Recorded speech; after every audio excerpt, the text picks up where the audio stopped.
अखन अहाँ सब सुनि रहल छी मैथिली एक्सप्रेस की शानदार प्रस्तुति।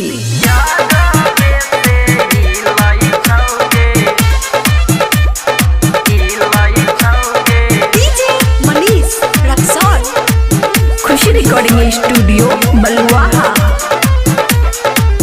ससुरा में लागो नि मनवा नहिरे में खिलै छौगे, ससुरा में लागो नि मनवा नहिरे में खिलै छौगे।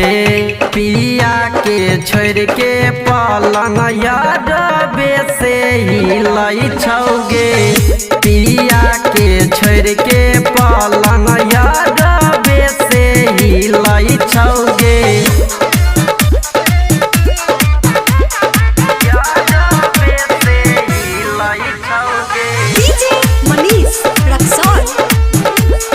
खुशी रिकॉर्डिंग स्टूडियो बलुआहा। रोज यारवा से मिले न जानी, छोरी कहै छै दिहे निशानी, छोरी कहै छै दिहे निशानी। रोज यारवा से मिले न जानी, छोरी कहै छै दिहे निशानी। झूठो बने के नखरा यारवे से मिलै छै हो, पिया के छोड़ के पलंग यादवे से हिलै छौगे, पिया के छोड़ के पलंग यादवे से हिलै छौगे।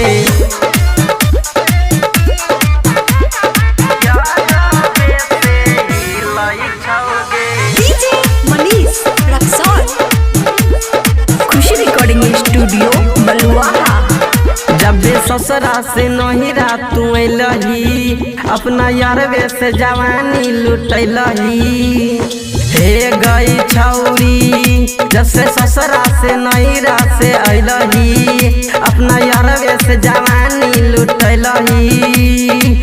मनीष मिसाल सिंगर संतोष के मनवा मिलै छौगे, पिया के छोड़ के पलंग यादवे से हिलै छौगे, पिया के छोड़ के पलंग यादवे से हिलै छौगे।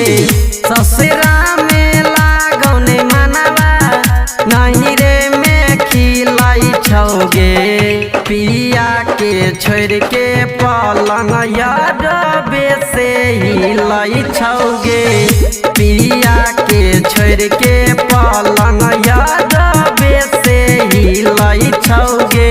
खुशी रिकॉर्डिंग स्टूडियो बलुआहा।